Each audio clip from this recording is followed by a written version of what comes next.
Hello students, today we are going to discuss about chapter work energy and power। बेटा ये आपका 9th class का chapter है। इसमें हम डिस्कस करेंगे सबसे पहले अबाउट वर्क क्या होता है, सेकंड हम डिस्कस करेंगे एनर्जी, थर्ड हम डिस्कस करेंगे टाइप्स ऑफ एनर्जी, फोर्थ हम डिस्कस करेंगे बेटा kinetic energy and fifth discuss करेंगे पोटेंशियल एनर्जी, सिक्स्थ हम डिस्कस करेंगे relation between kinetic energy and linear momentum, seventh हम डिस्कस करेंगे relation between mass and energy, eight हम डिस्कस करेंगे पावर। और उसके बाद कुछ क्वेश्चन करेंगे बेटा, आपका ये चैप्टर क्या हो जाएगा, कंप्लीट हो जाएगा। वन बाय वन हम डिस्कस करते हैं बेटा। इसके लिए सबसे पहले अबाउट वर्क क्या होता है। जैसे आपको पता है वर्क का मतलब क्या, एक्चुअल में काम होता है, कोई भी काम, लेकिन हम किस तरह से कहेंगे कोई काम किया। डेफिनेशन देखते हैं पहले। It is the product of force applied on a body and displacement by the body। बेटा इस डेफिनेशन को समझते हो कि किस तरह से है। जैसे कि यहाँ पर आपको नजर आ रहा है कि कोई भी आपके पास एक बॉडी है, फॉर एग्जांपल ये कोई बॉडी मैंने मान ली ए पॉइंट पे है और इस बॉडी को हम बी पॉइंट पे ले गए। इनके बीच का जो डिस्प्लेसमेंट है मैंने मान लिया एस हुआ है। अब एक पॉइंट से दूसरे पॉइंट पे लेके जाने के लिए हमें कोई ना कोई फोर्स अप्लाई करनी पड़ेगी और हमारे पास फोर्स क्या होगी, एफ होगी। जो वर्क डन है it is denoted by W से बेटा इसको लिखा जाता है और आपके पास फॉर्मूला आ जाएगा work is equal to force into displacement into बेटा उसका जो बीच का जो एंगल है उसके कोस थीटा के। कोस थीटा का 10th क्लास में मेनली आएगा। इसके जो ब्रीफ है वो मैं भी आपको बता दूंगा कि कोस की क्या वैल्यू होती है। तो बेसिकली आप जो वर्क डन है उसको क्या लिखोगे, force into displacement into cos theta. ये बेटा आपका जनरल फॉर्मूला होगा। प्रॉपर्टीज में बता देता हूं। It is a scalar quantity, ये बेटा एक स्केलर क्वांटिटी है। Second it's SI unit is joule. इसके SI यूनिट जूल होती है जिसको कैपिटल J से लिखते हैं। अब बेटा यहां पर आप देखते हो कि जो हमारे पास कोस है बेटा, ये जो कोस थीटा ये एंगल है बिटवीन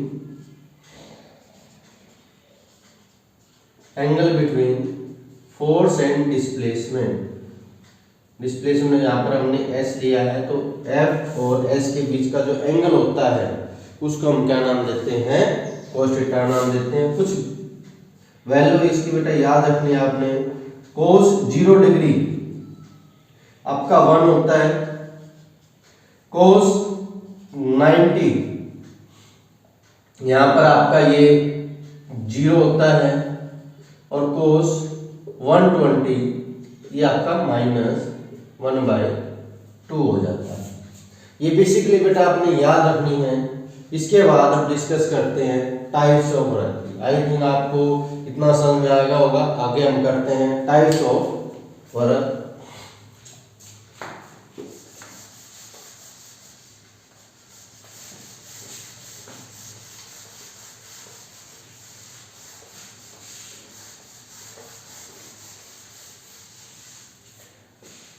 बात करें बेटा यहाँ पर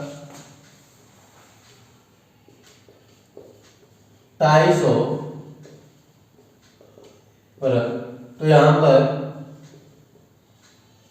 there are 3 types of work done. 3 तरह वर्क डन होता है बेटा। फर्स्ट होता है पॉजिटिव वर्क डन, सेकंड होता है नेगेटिव वर्क डन, और बेटा थर्ड होता है zero work. One by one in सभी को डिस्कस करते हैं बेटा कि पॉजिटिव कब होगा, नेगेटिव कब होगा और जीरो कब होगा। फर्स्ट ऑफ ऑल हम डिस्कस करते हैं बेटा पॉजिटिव वर्क डन कब होगा। If applied force along the direction of motion of a body। बेटा हमारे पास कोई भी एक बॉडी है, फॉर एग्जाम्पल ये हमने बॉडी है और ये इस डायरेक्शन में जा रही है, इसकी मोशनल डायरेक्शन क्या है, ये डायरेक्शन है, और हम यहीं से फोर्स अप्लाई कर देते हैं। अब देखो यहाँ पर फोर्स की डायरेक्शन भी यही है, मोशन की डायरेक्शन भी यही है, तो इस केस में जो वर्क डन है जिसका फॉर्मूला हमारे पास फोर्स इनटू डिस्प्लेसमेंट है, ये क्या होगा, ऑलवेज पॉजिटिव आएगा। इसको हम क्या नाम देंगे, पॉजिटिव वर्क डन का नाम देंगे। अब हम सेकंड बात करते हैं negative work done. Negative work done क्या होगा, if applied force along the opposite direction from the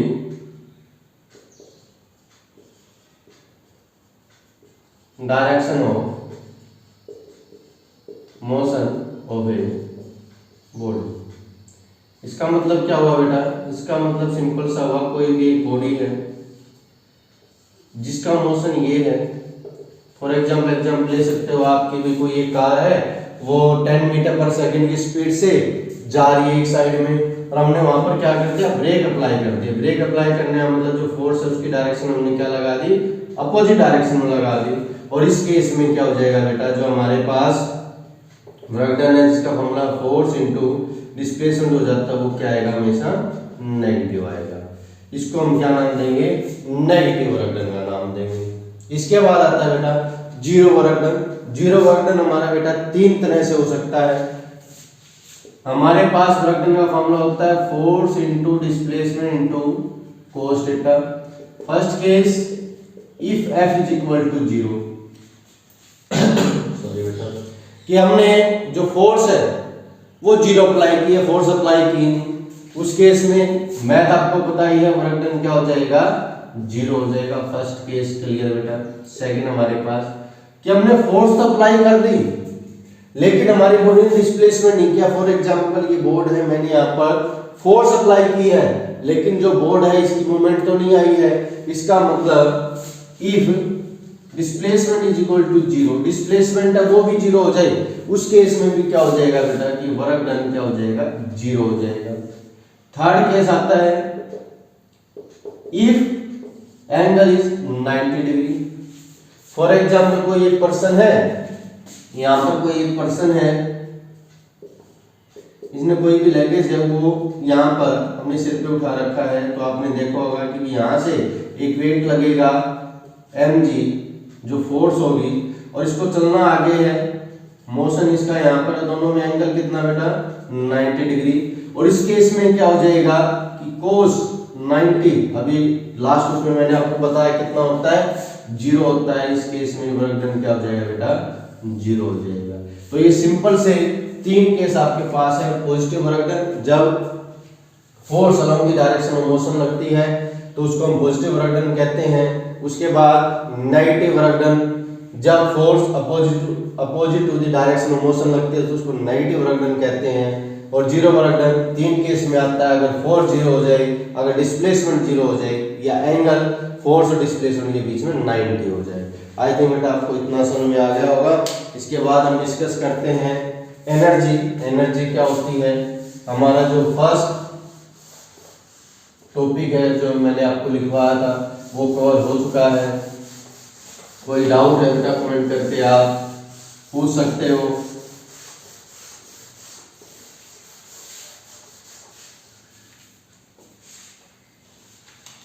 ये पार्ट आपका हो चुका है। अब हम डिस्कस करेंगे अबाउट बेटा एनर्जी। एनर्जी क्या होती है?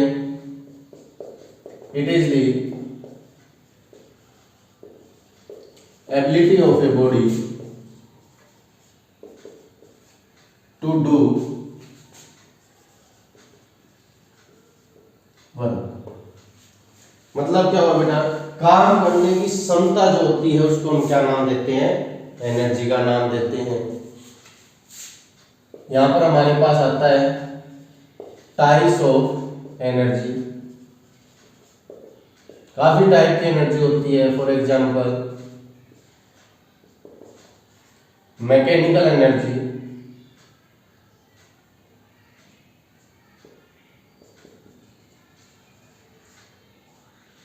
Second one is sound energy,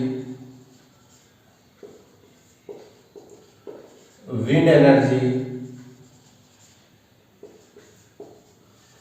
heat energy, so many, बहुत सारे लिख सकते हो आप बेटा। एटॉमिक एनर्जी, न्यूक्लियर एनर्जी, काफी है। और यहां पर मैकेनिकल एनर्जी दो टाइप होती है बेटा। First one is kinetic energy, second one is potential energy. One by one discuss करेंगे बेटा मैकेनिकल एनर्जी को। काइनेटिक एनर्जी क्या होती है, पोटेंशियल एनर्जी क्या होती है, तो हम डिस्कस करेंगे पहले kinetic energy.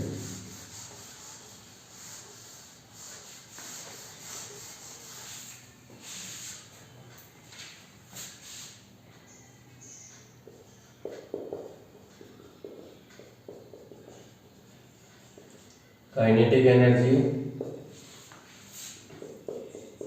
it is the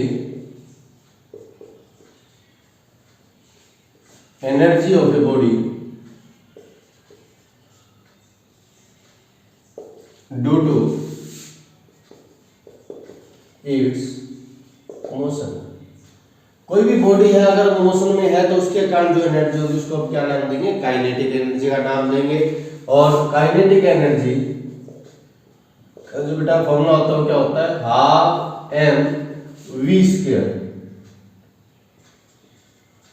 यहां पर जो m है वो क्या है? Mass of a body, body का मास है। और जो v है वो क्या है? Velocity of a body, body की velocity.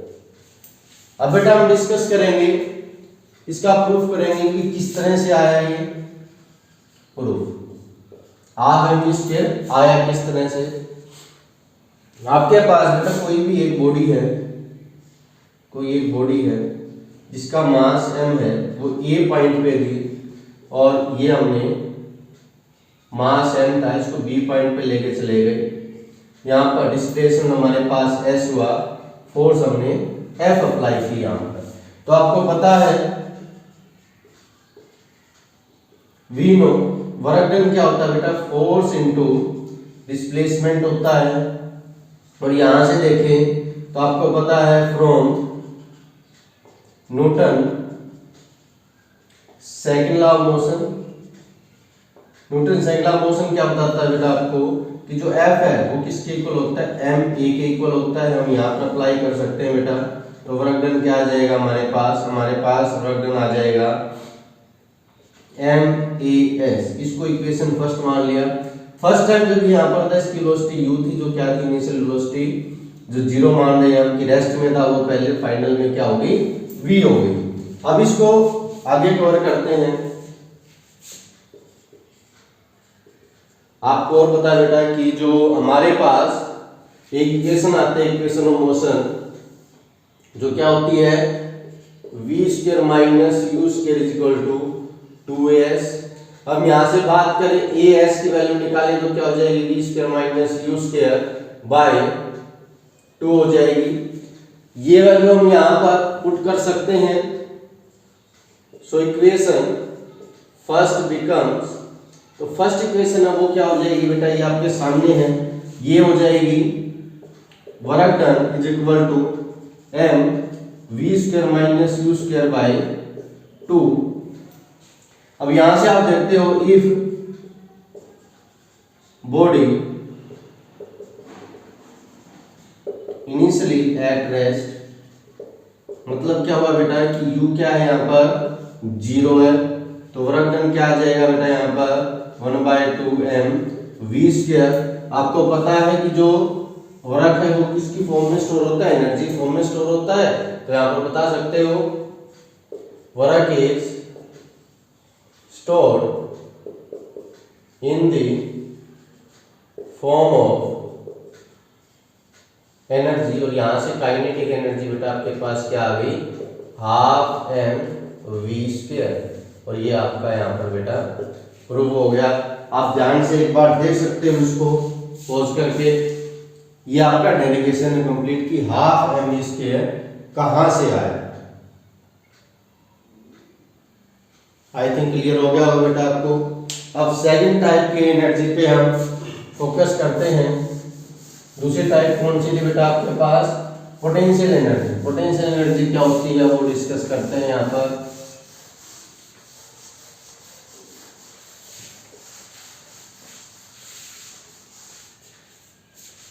Second one is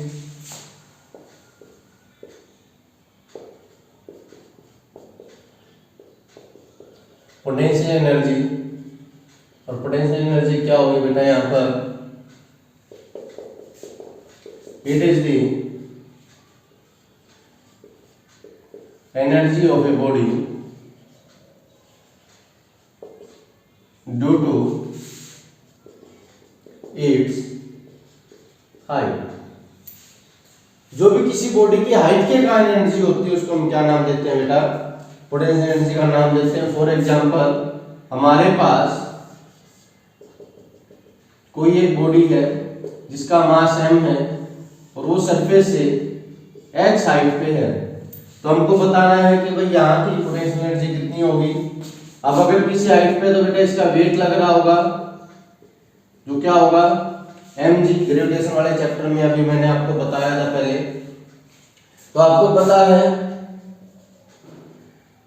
we know कि जो हमारे पास वर्क डन होता है वो क्या होता है बेटा, फोर्स इनटू डिस्प्लेसमेंट, और यहाँ पर फोर्स कितनी है mg और डिस्प्लेसमेंट कितनी है बेटा, यहाँ से यहाँ तक की हाइट mgh। ये हमारा वर्क डन आ गया। और आपको पता है work is stored in the form of energy, और यहाँ पर पोटेंशियल एनर्जी क्या हो जाएगी बेटा, mgh हो जाएगी। अगर हम बात करें यहाँ पर बेटा टोटल एनर्जी की, टोटल एनर्जी वो क्या होती है बेटा, kinetic energy plus potential energy. Total energy क्या आ जाएगी बेटा यहाँ पर half M V square plus mgh, और ये हमेशा क्या होती है बेटा, कांस्टेंट होती है। अगर कहीं पर पोटेंशियल एनर्जी बढ़ती है तो काइनेटिक एनर्जी कम हो जाती है, और काइनेटिक एनर्जी बढ़ती है तो पोटेंशियल एनर्जी कम हो जाती है। टोटल क्या हो जाती है, वो कांस्टेंट रहती है, सेम रहती है। ये अभी करवाएंगे आपको law of conservation of energy, उस केस में आप इसको प्रूव भी करोगे कि सेम रहता है। अब हम डिस्कस करते हैं बेटा relation between kinetic energy and linear momentum.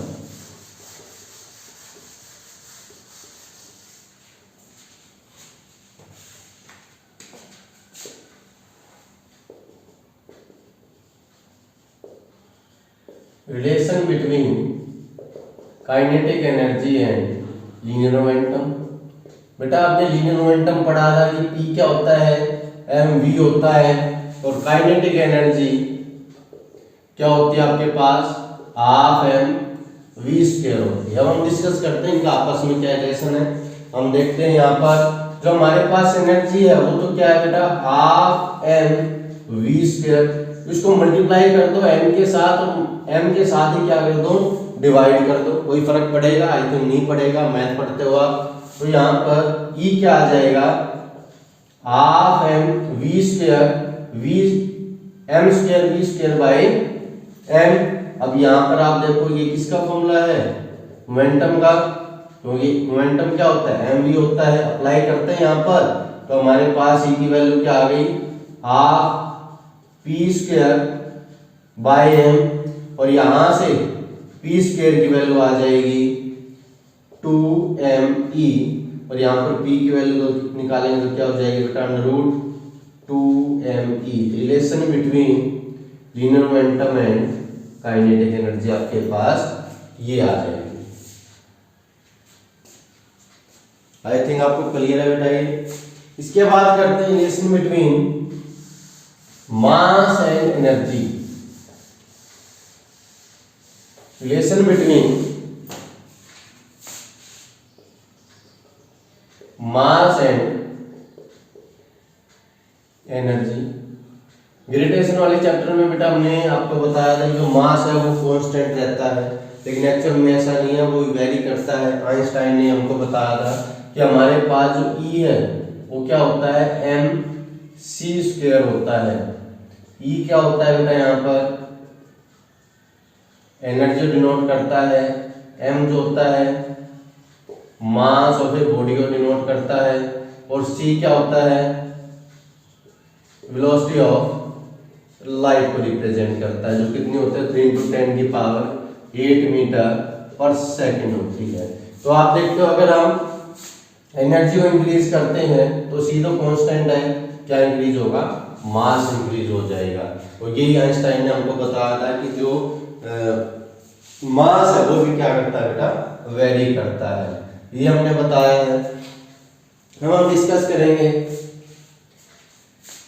Energy के बहुत दो टॉपिक हो रहे हैं बेटा, एक तो है वर्क एनर्जी रिलेशन। फर्स्ट हमारे पास है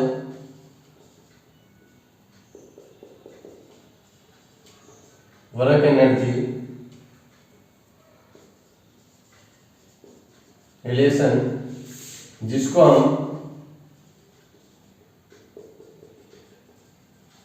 वर्क एनर्जी थ्योरम भी बोल देते हैं। इंपॉर्टेंट टॉपिक है और बिल्कुल आसान है। ये क्या कहता है हमको, ये कहता है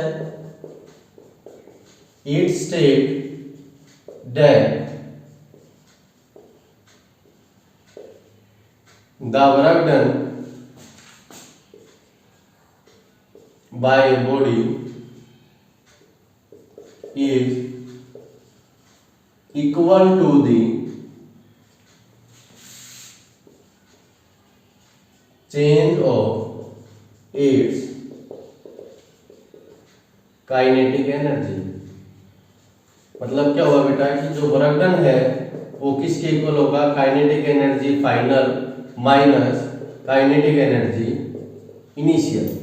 या हम कह सकते हैं वर्क डन क्या होगा बेटा, वर्क डन होगा half M V square minus half M U square. इसको ही हम प्रूफ करते हैं किस तरह से होता है, प्रूफ करते हैं बेटा। यहाँ पर हमारे पास कोई भी एक बॉडी है जिसका मास m है, इनिशियली वो ए पॉइंट पे है, उसके बाद वो बी पॉइंट पे आ गई कहीं पर, डिस्प्लेसमेंट उसने यहाँ पर s किया है और फोर्स हमने यहाँ पर F अप्लाई की है। अब यहाँ पर हम देखते हैं बेटा कि जो हमारा वर्क डन है वो क्या होता है, फोर्स इनटू डिस्प्लेसमेंट होता है। और आपको पता है कि F किसके इक्वल होता है, m के इक्वल होता है, अभी आपको बताया था। यहाँ पर अप्लाई करते हैं तो वर्क डन क्या आ जाएगा, MAS। इक्वेशन फर्स्ट यहाँ से आपके पास आ जाती है। इसके बाद आपको पता है V know V square minus U square बेटा किसके इक्वल होता है, 2s के इक्वल होता है। यहाँ से as की वैल्यू क्या आ जाती है, V square minus U square by 2। ये इक्वेशन जो है इसको अप्लाई करते हैं। सो इक्वेशन फर्स्ट बिकम्स, तो फर्स्ट इक्वेशन क्या हो जाते हैं बेटा वो हम देखते हैं। फर्स्ट इक्वेशन हो जाएगी यहाँ पर जो वर्क डन है वो आ जाएगा m v² माइनस u²/2। इसको बेटा अलग अलग करते हैं तो वर्क डन क्या आ जाएगा बेटा 1/2m v² minus 1/2m u²। और यही हमको क्या करना था बेटा, प्रूव करना था, हेंस प्रूव। ये आपके पास वर्क एनर्जी रिलेशन या वर्क एनर्जी थ्योरम आप इसी नाम से इसको बोल सकते हो। इसके बाद आता है बेटा law of conservation of energy. इसको ध्यान से पढ़ना बेटा। अभी जो हमने आपको बताया कि टोटल एनर्जी क्या रहती है, सेम रहती है, उसको हम प्रूव करने वाले हैं कि किस तरह से अप्लाई होती है।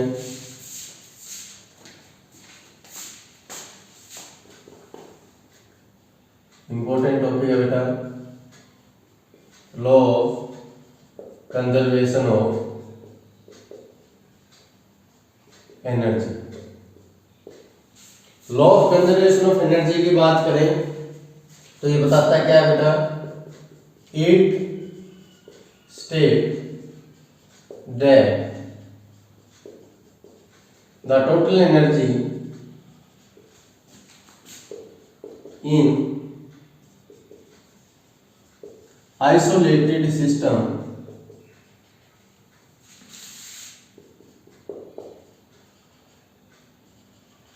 is remain constant। बेटा यहाँ पर एक वर्ड आया आइसोलेटेड सिस्टम। आइसोलेटेड सिस्टम बेटा वो सिस्टम होता है जिसमें बाहर से कोई फोर्स अप्लाई नहीं होती। फॉर एग्जांपल आप एक क्लास में बैठे हुए हो जहाँ पर आप 10 स्टूडेंट हैं, अगर बाहर से कोई भी स्टूडेंट नहीं आता है तो 10 ही रहेंगे, और अंदर से कोई बाहर नहीं जाता है फिर भी क्या रहेंगे, 10 ही रहेंगे। इसका मतलब क्या है बेटा कि बाहर से कोई फोर्स अप्लाई ना लगे तो क्या होगा, वहां पर जो पार्टिकल्स है वो क्या रहेंगे, सेम रहेंगे। और ऐसा कोई सिस्टम जिसमें बाहर से फोर्स नहीं लगती उसको हम क्या नाम देते हैं, आइसोलेटेड सिस्टम का नाम देते हैं। तो यहाँ पर जो टोटल एनर्जी है जो हम बोलते हैं kinetic energy plus potential energy, वो क्या रहती है, कांस्टेंट रहती है। इसको प्रूव करने वाले हैं कि एक्चुअल में ये रहती है या नहीं रहती है। हमने यहाँ पर एक बॉडी ली है, ये हमारे पास सरफेस है, ये ए पॉइंट है, इस बॉडी का मास m है, और यहाँ से इसकी जो हाइट है वो h है। यहाँ पर हमने कहीं पर b पॉइंट मान लिया बेटा यहाँ पर, और इसका जो डिस्प्लेसमेंट यहाँ पर कवर किया उसने x किया, तो आप बता सकते हो कि यहाँ पर कितना है, h माइनस x। ये पूरा x था, ये x हुआ तो क्या है, h माइनस x है। यहाँ पर वेलोसिटी v है और यहाँ पर क्या है, वेलोसिटी v1 मान लिया हमने। यहाँ पर u है, क्योंकि u है इसलिए u कितना है, 0 है। हम बात करेंगे at point A, at point B और एट पॉइंट C। ये हमारा C पॉइंट है। तीनों पे अगर एनर्जी हमारी टोटल एनर्जी सेम आती है, it means law of conservation energy exist करता है, अदरवाइज वो क्या हो जाएगा, फेल हो जाएगा। यहाँ पर बेटा हमको एक चीज ध्यान रखनी है, जो काइनेटिक एनर्जी है, जहां से बॉडी चली है और कहां तक हम मेजर कर रहे हैं, उनके बीच का जो डिस्प्लेसमेंट है हमको मेजर करना है। और पोटेंशियल एनर्जी के टाइम क्या मेजर करना है कि सरफेस से कितनी अबव है, हाइट कितनी है, उसके बाद हम पोटेंशियल एनर्जी निकालेंगे। तो केस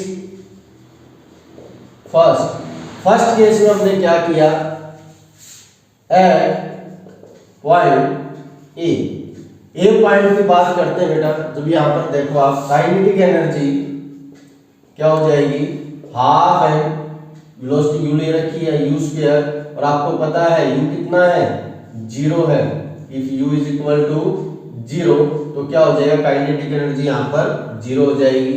पोटेंशियल एनर्जी का फॉर्मूला क्या था बेटा, यहाँ पर mg s डिस्प्लेसमेंट, और यहाँ पर डिस्प्लेसमेंट कितना है, हाइट है h, तो पोटेंशियल एनर्जी कितनी हो जाएगी बेटा, यहाँ पर mg h हो जाएगी।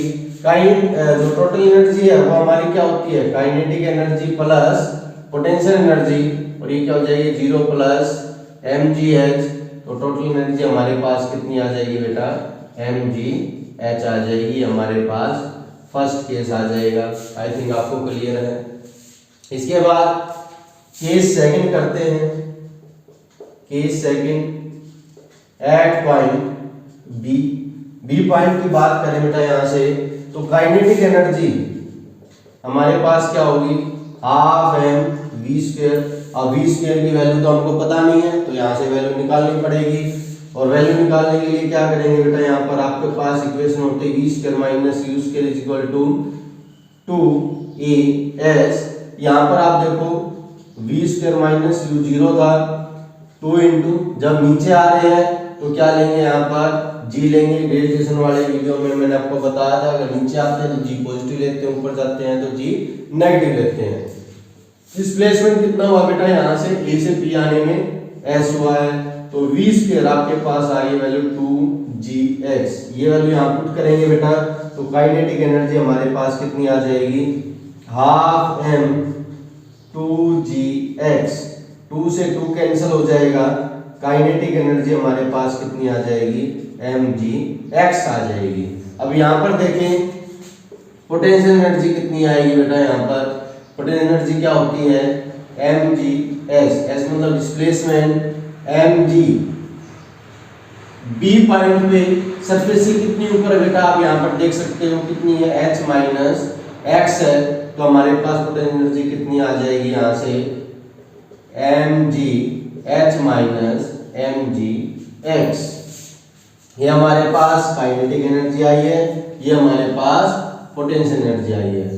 तो बेटा टोटल एनर्जी कितनी हो जाएगी इस केस में, kinetic energy plus potential energy.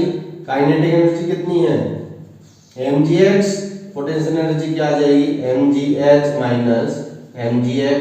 यहाँ से ये कैंसिल हो गया, टोटल एनर्जी भी यहाँ पर बेटा कितनी आ जाएगी, mgh। अब आप देख सकते हो बेटा सेकंड केस में भी, जैसे फर्स्ट केस में आपके पास mgh आई थी, सेकंड केस में भी क्या आई बेटा, mgh आई। हम बात करते हैं अब यहीं पर थर्ड केस की, थर्ड केस में भी mgh आती है या नहीं आती, वो डिस्कस करते हैं। Case third at point C point की बात करते हैं बेटा। सी पॉइंट में क्या होता है, kinetic energy half M v1 square, यहाँ पर v1 वेलोसिटी ले रखी है हमने। फिर से वही आपके पास इक्वेशन होती है v square minus U square equal to 2as। यहाँ पर वेलोसिटी कितनी है, v1, और u तो आपको पता ही है 0 है, 2 इंटू जी। अब कितना डिस्प्लेसमेंट हुआ बेटा, यहाँ से यहाँ पर आ चुके हैं, तो डिस्प्लेसमेंट कितना हो गया, h हो गया। तो यहाँ से v1 स्क्वायर की वैल्यू आपके पास आ गई 2gh। यहाँ पर अप्लाई करते हैं बेटा, तो हमारे पास काइनेटिक एनर्जी की वैल्यू आ जाती है हाफ m 2gh। यहाँ से ये कैंसिल हो गया, तो काइनेटिक एनर्जी यहाँ पर आपके पास आ जाएगी mgh। अब यहीं पर बेटा पोटेंशियल एनर्जी की बात करते हैं, वो कितनी होगी, mgs। अब बेटा सी पॉइंट में सरफेस से कितनी ऊपर है, ऊपर है ही नहीं, पूरा डिस्टेंस ट्रेवल कर चुकी है, तो यहाँ पर s कितना हो गया बेटा, 0 हो गया। तो पोटेंशियल एनर्जी कितनी हो जाएगी बेटा, यहाँ पर 0 हो जाएगी। तो यहाँ पर देखेंगे टोटल एनर्जी कितनी आ जाएगी, kinetic energy plus potential energy, और ये कितनी आ जाएगी, mgh। आप देख सकते हो तीनों केस में जो टोटल एनर्जी क्या रही है, mgh रही है। अब यहाँ पर हमारे पास प्रॉपर्टीज हम करते हैं एनर्जी की। एनर्जी की क्या क्या प्रॉपर्टीज हैं, जैसे वर्क क्या आपको बताई है, वैसे ही एनर्जी की प्रॉपर्टी होती है, वो हम डिस्कस करते हैं यहाँ पर।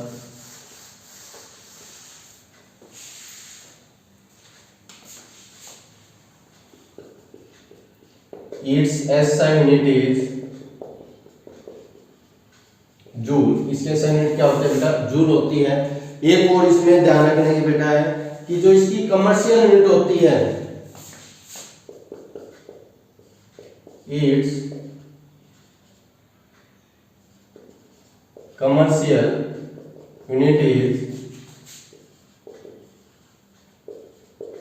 Kilowatt hour.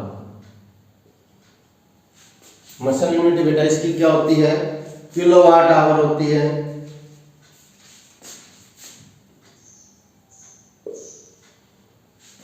जिसको हम kWh से लिख देते हैं। यही आपकी किसके इक्वल होते हैं बेटा, 1 यूनिट के इक्वल होते हैं। आपके घर में जो इलेक्ट्रिसिटी बिल आता है वो यूनिट में आता है। इट मींस वहां पर आपको क्या बता रहे हैं, कितने किलोवाट जो पावर है कंज्यूम किया 1 आवर में, उसी को हम क्या नाम देते हैं, 1 यूनिट का नाम देते हैं। इसके न्यूमेरिकल भी मैं भी आपको करवाऊंगा, तो आपको पता चल जाएगा कि ये क्या होता है एक्चुअल में। और बेटा यहाँ पर 1 किलोवाट आवर, अगर जूल की बात करें तो 3.6 × 10 की पावर 6 जूल के इक्वल होता है। ये वैल्यू भी आप नोट कर लेना, ध्यान कर लेना इसको, ठीक है बेटा। इसके बाद हम डिस्कस करते हैं, हमारा टॉपिक कंप्लीट होता है एनर्जी वाला। अब हम लास्ट करते हैं टॉपिक, जो कौन सा है, पावर।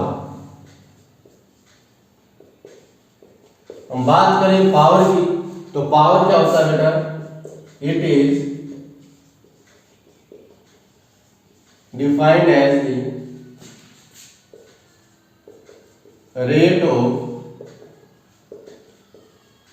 Doing work. कितने टाइम में कितना काम किया जाता है, वो हमारे पास बेटा क्या होता है, पावर होती है। तो पावर का